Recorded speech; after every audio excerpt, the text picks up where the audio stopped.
Voilà, dans cette vidéo, je vais vous résumer tout ce qu'il y a à savoir sur les fonctions du second degré dans le programme de seconde. Donc avant de commencer, il faut évidemment savoir ce qu'on appelle un polynôme du second degré. Donc qu'est-ce que le second degré? Des exemples. Donc le degré, c'est ce qu'il y a, c'est la plus grande puissance que vous voyez sur x une fois qu'on a développé et réduit. Donc j'ai mis quelques exemples. Vous voyez ici 3x2, la plus grande puissance qu'on voit c'est 2, donc c'est de degré 2.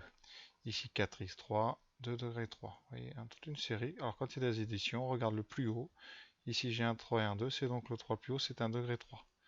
Notre chapitre, donc nous on va se contenter des degrés 2. Exemple, celui-ci c'est un degré 2 puisque le plus grande puissance de x après développement est un 2. Celui-là par contre est une fonction affine, donc c'est une puissance 1, donc on parle d'un degré 1. x8 moins 1 c'est degré 8, 8. Donc évidemment il faut mettre dans l'ordre.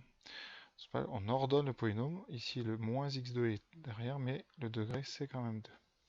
Pour le suivant, c'est pareil, on l'écrira plutôt x2 plus x plus 2. Le suivant, un peu d'ordre, on l'écrira moins 4x2 x plus 1. Voilà, tout ça, ce sont donc des degrés 2, puisqu'on a la plus grande puissance de x qui est 2.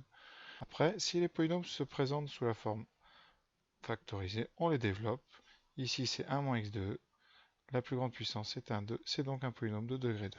Donc voilà, premièrement, comment on reconnaît le degré de ces expressions. Pour donc ce chapitre-là, nous garderons ici un degré 2. C'est pour ça qu'il faut absolument que dans le chapitre, la valeur de a soit différente de 0 pour qu'on ait absolument une puissance 2 à x pour qu'on puisse parler de second degré. Alors, parfois, vous pouvez avoir des coefficients qui n'y sont pas. Exemple, x carré plus 4. Si vous identifiez, le coefficient en x2, c'est 1, a égale 1. Le coefficient en x, il n'y a pas de x, donc le coefficient en x, c'est-à-dire b, ça sera 0. Et ici, la constante, ici c'est plus 4, donc on aura c égale 4. Donc voilà, maintenant, je vais vous donner un tout petit exercice à faire pour reconnaître un peu les trois coefficients, ce qu'on appelle les coefficients en x2. C'est celui qui est devant x2. Le coefficient en x, c'est donc le nombre qui multiplie x, et la constante, c'est le nombre qui n'a pas de x. Donc, petit exercice pour apprendre à repérer les trois coefficients d'une fonction du second degré. Donc voilà l'exercice.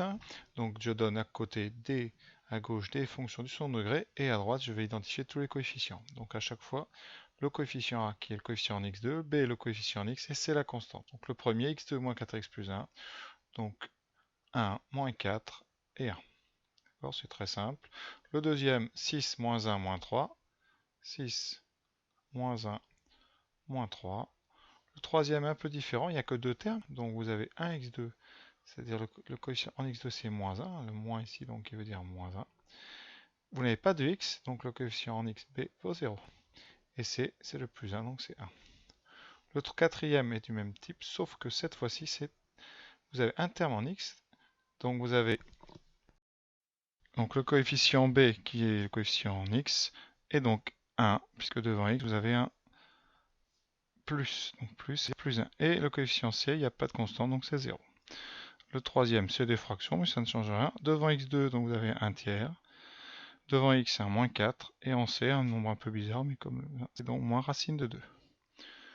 Le dernier a été un petit peu désordonné, donc il faut lire vraiment dans le bon sens. En général, on réécrit tout. Donc 4x2, le coefficient x2 sera 4. Pour le x, c'est multiplié par moins 4. Et pour le c, c'est 6. Donc voilà, il faut être capable de bien déterminer les trois valeurs des coefficients a, b, c pour pouvoir utiliser les propriétés qui vont suivre, qui vont utiliser tout le temps ces lettres. Et l'an prochain, on vous en rajoutera d'autres qui utiliseront encore ces trois lettres. Donc si vous savez déjà faire, ce sera parfait. Voilà, donc avec GeoGebra, je vais vous montrer un peu quelques exemples de paraboles. Donc celle que j'ai représentée, c'est la plus connue, c'est la courbe de la fonction x carré, tout court, donc avec a égale 1, b égale 0.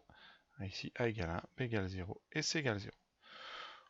Alors qu'est-ce qui se passe si on change les coefficients? Alors, juste pour un peu présenter ça. Donc quand on augmente la valeur de C ou qu'on la diminue, vous voyez, ça va juste translater la courbe vers le haut ou vers le bas. C, c'est donc la constante, elle permet un petit peu de régler la hauteur du sommet de la parabole. Alors, deuxième chose qui peut changer, c'est la valeur de A. Alors la valeur de A, quand on augmente A, ça a tendance à resserrer la parabole. C'est une sorte de coefficient qui augmente les pentes. Donc ça referme, et s'il y a diminue, ça va donc diminuer les pentes. A a un autre rôle aussi. Quand A est négatif, vous allez voir, la courbe, la parabole est orientée vers le bas. C'est ce qu'on va noter comme première propriété. Le signe du coefficient en x2 donne l'orientation de la parabole. Alors la troisième valeur, c'est-à-dire la valeur de b, elle joue un petit peu les deux rôles. Ça décale en fait la parabole vers la gauche ou vers la droite, plus ou moins. Puisqu'on va voir que le centre, enfin l'axe de symétrie est en moins b sur 2a. Donc quand vous jouez sur b, vous pouvez un petit peu comme ça décaler. Vous voyez, j'ai tracé l'axe de symétrie en vert. Quand b bouge, l'axe de symétrie bouge un peu. Donc voilà. Voilà, donc les choses à savoir. Donc ici, vous avez les trois coefficients A, B, C. Donc A doit être non nul, ça c'est très important. Ensuite, première chose, le signe du coefficient en x2, c'est-à-dire A, va indiquer si la parabole est donc vers le haut, comme ici, orientée, ou orientée vers le bas. Donc dans le cas où elle est orientée vers le haut, comme ici, vous avez donc une fonction qui est d'abord décroissante, puis croissante, d'où le tableau de variation que j'ai indiqué en dessous. Et si A est négatif, vous aurez donc une parabole orientée vers le bas, et donc vous aurez une fonction qui est croissante puis décroissante, donc un tableau différent. Et ça sans aucun calcul pour l'instant. La suite du cours, c'est juste une chose. Une parabole, c'est une courbe qui est symétrique par rapport à un axe vertical. On l'a vu sur les courbes, on va le revoir juste après. Voilà. L'endroit de l'axe de symétrie, c'est pour son abscisse, c'est donc moins b sur 2a. Moins b sur 2a. Très important, vous l'apprenez par cœur. Voilà. Pour le sommet, on ne s'embête pas, ça sera l'image de moins b sur 2a, comme j'ai indiqué ici. Donc f de moins b sur 2a, qu'on calcule en général après. Ou qu'on trouve autrement avec ce qu'on verra, la forme canonique. Voilà. Donc c'est tout ce qu'il y a dans le cours. Maintenant, voyons quelques exemples pour appliquer cela. Donc si on vous demande par exemple d'étudier cette fonction, premièrement, vous regardez bien quelles sont les valeurs des trois coefficients. Donc le coefficient en x2a vaut 3, le coefficient en x vaut 6, c'est b, et le coefficient, c'est la constante, vaut moins 1. Voilà. Qu'est-ce qu'on sait? On sait que f est donc du second degré. Son coefficient ici est positif, a est positif. Donc vous avez une parabole qui est orientée vers le haut, qui sera de cette forme. Voilà. Où est l'axe de symétrie? L'axe de symétrie étant moins b. Donc toujours la formule et on l'applique sans se presser. Moins b, donc moins b vaut 6, 6 divisé par 2a, 2 fois 3. Voilà. Et on calcule cette petite fraction, moins 6 sur 6, donc ça donnera moins 1.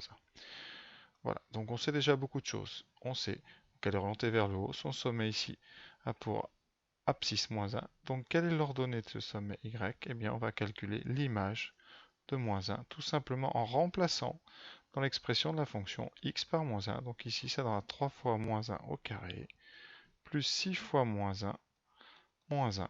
On calcule 3, moins 6, moins 1, et donc 3 moins 7, moins 4. Voilà, je vais tout passer sur GeoGebra pour vous illustrer tout cela. On a bien le sommet en moins 1, moins 4 et une parabole orientée vers le haut. Donc à illustration tout de suite avec GeoGebra, vous voyez, on voit bien l'axe de symétrie donc en moins 1 comme on avait calculé ici. Et on voit le sommet ici, là, le sommet qui est bien en moins 1, moins 4. Encore un autre exemple. Donc deuxième exemple, alors voilà la fonction, donc moins 4x carré plus 2x plus 7. Donc j'ai déjà rempli un petit peu, le coefficient en x2 moins 4, ici. Coefficient en x2, et la constante c'est 7. Donc vous voyez qu'ici a est négatif. Donc ça nous aurons une parabole inversée avec un sommet qui présentera un maximum. Alors l'abscisse de ce sommet, c'est donc moins b sur 2a. Donc ici moins 2 divisé par 2 fois moins 4. Donc il y aura un moins au dénominateur. Donc j'aurai un moins haut, un moins bas. On peut tout de suite, directement sur la copie, les transformer tous les deux en plus. On aura donc 2 sur 8, 1 quart. Voilà. Pour l'image, donc pour l'ordonnée, on calcule l'image de 1 quart. Donc c'est tout de suite vite des calculs de fractions. On va quand même les faire. Moins 4 fois 1 quart au carré, plus 2 fois 1 quart, 2 fois 1 quart, plus 7. Donc je finis le calcul de fraction, donc hein, voilà, vous lirez, on trouve 29 quarts qui vaut 7,25. En conséquence de ça, vous voyez, on a une parabole vers le bas, le sommet en 1 quart, 29 quarts, et si on vous demande le tableau de variation, donc le voici, vous aurez donc une fonction qui est d'abord croissante, puis décroissante. Tout cela au niveau des x en 1 quart pour le sommet et en y 29 quarts. Voilà. Vérification un petit peu sur GeoGebra. Ça donne donc ceci. Vous voyez bien, je l'ai tracé. Donc A égale moins 4, B égale 2, C égale 7. On a bien le sommet en 1 quart, 7,25. La parabole est bien orientée vers le bas. Voilà donc ce qu'on attend de vous. Un troisième exemple avec le b qui vaut 0. C'est-à-dire que vous n'avez pas de terme en x. Un coefficient en x est 0. Donc, petit cas particulier, quand on va calculer donc l'abscisse du sommet, xs, vous aurez ici un numérateur qui est nul, et donc l'abscisse du sommet vaudra 0. Ce sera le cas dès que le coefficient en x est nul. Pour l'ordonnée, donc c'est l'image de 0. Vous retrouvez donc ici la valeur de c. Donc le sommet étant 0, c, c'est-à-dire ici 0, moins 4. La courbe sera donc orientée vers le bas, donc une fonction croissante puis décroissante. Ça devrait donner une courbe qui ressemble à peu près à ça, en beaucoup plus joli. Là vraiment, c'est pas très beau. Et ça donne ça. Voilà, donc vous voyez ici une belle parabole avec moins 4. Le recentre du repère est plus haut. Voilà. Dernier exemple encore rapidement. Voilà, donc un dernier exemple, donc avec 6x2 plus 12x, donc je prends une constante c qui vaut 0. Donc ici, vous aurez, vous voyez, ainsi un c qui vaut 0, a vaut 6 et b vaut 12. Donc j'ai fait tous les calculs. On a un a qui est positif, donc une parabole orientée vers le haut. Donc ici, vous aurez un sommet qui est en fait un minimum. Son abscisse sera, pas précalcul, moins 1, et son ordonnée sera moins 6. Donc vous aurez un sommet qui sera ici en bas. Donc une fonction qui va décroître, puis qui va croître. Alors ça donnera une parabole dans mon repère assez pointue. Vous allez voir sur GeoGebra. Donc ça donnera ça. Alors parfois, quand on a des comme ça très pointus, on est obligé un petit peu de changer le repère, de décaler les unités, vous voyez. Et tout de suite, en agrandissant les Y, en les dilatant, vous avez comme ça une ouverture de la parabole qui sera plus lisible. On verra ça avec les réglages de la calculatrice plus tard. Donc voilà, bilan. Vous avez donc peu de choses à savoir. Tout d'abord, ici, donc les trois coefficients. A doit être différent de 0 pour avoir du second degré. Ensuite, la courbe est une parabole qui est vers le haut si A est positif, vers le bas si A est négatif. Autre chose, toutes les courbes sont des paraboles ici dans le chapitre qui ont un axe de symétrie qui est en moins b sur 2a, le même que le sommet. Et donc il y a deux tableaux de variation possibles. Si la courbe est orientée vers le haut, on a une fonction décroissante puis croissante. Et si la courbe est orientée vers le bas, la fonction sera croissante puis décroissante. Sachant que le changement de variation a lieu en x égale moins b sur 2a, donc c'est la valeur, la formule à connaître dans le chapitre. Voilà.